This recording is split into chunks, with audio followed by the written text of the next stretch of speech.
Cancer Healer Center, a new beginning.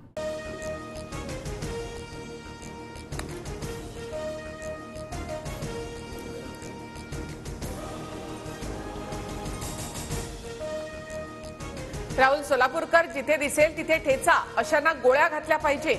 Rahul सोलापूरकरच्या वादग्रस्त विधानानंतर उदयनराजे आक्रमक। राहुल सोलापूरकर ही औरंगजेबाची औलाद, फडणवीसांनी अशा लोकांवर देशद्रोहाचा गुन्हा दाखल करावा, खासदार उदयनराजे भोसलेंची मागणी। राज्यभरातील तीव्र रोषानंतरही राहुल सोलापूरकरांच्या दिलगिरीतही मुजोरी।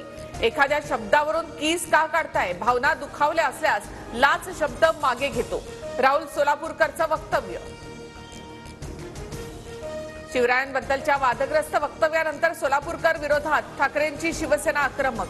अभिनेता राहुल सोलापूरकरच्या घरासमोर प्रतिमेला जोडे मारत आंदोलन, सोलापूरकरला अटक करण्याची मागणी। संतोष देशमुखांच्या हत्येसारख्या घटना खपवून घेतल्या जाणार नाहीत, प्रत्येकावर कारवाई होणार, बीडच्या आष्टीमधून मुख्यमंत्र्यांचा इशारा। मुख्यमंत्री देवेंद्र फडणवीस म्हणजे बाहुबली, फडणवीसांशिवाय आम्हाला कोणाकडूनही अपेक्षा नाही, सुरेश धस यांचं वक्तव्य। मेरे पास देवेंद्र फडणवीस है, धस यांचं विधान।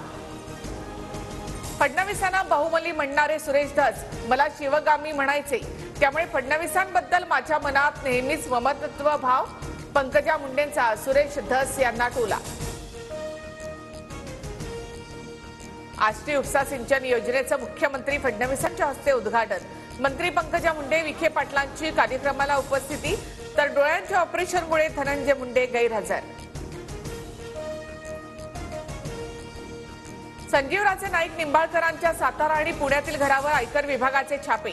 सकाळी 6 वाजल्यापासून चौकशी सुरू। संजीवराजे निंबाळकर हे रामराजे निंबाळकरांचे चुलत बंधू। संजीवराजे नाईक निंबाळकरांच्या फलटणमधील निवासस्थानाच्या बाहेर कार्यकर्त्यांची मोठी गर्दी। राजकीय हेतूने कारवाई सुरू असल्याचा कार्यकर्त्यांचा आरोप।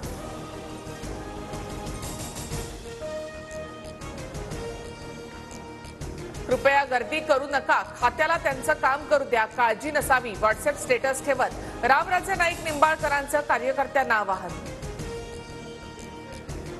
ऑपरेशन टायगरची पूर्वतयारी यशस्वी, येत्या काळात यशस्वी ऑपरेशन झालेलं दिसेल, मंत्री शंभूराज देसाईंचं सूचक विधान।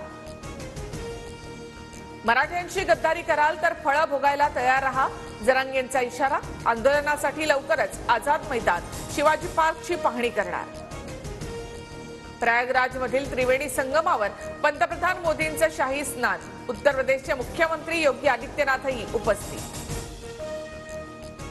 दिल्ली विधानसभेच्या 70 जागांसाठी दुपारी 3 वाजेपर्यंत 46.55% मतदान। सत्ताधारी आम आदमी पक्षाला भाजप आणि काँग्रेसचं दुहेरी आव्हान, 8 तारखेला निकाल।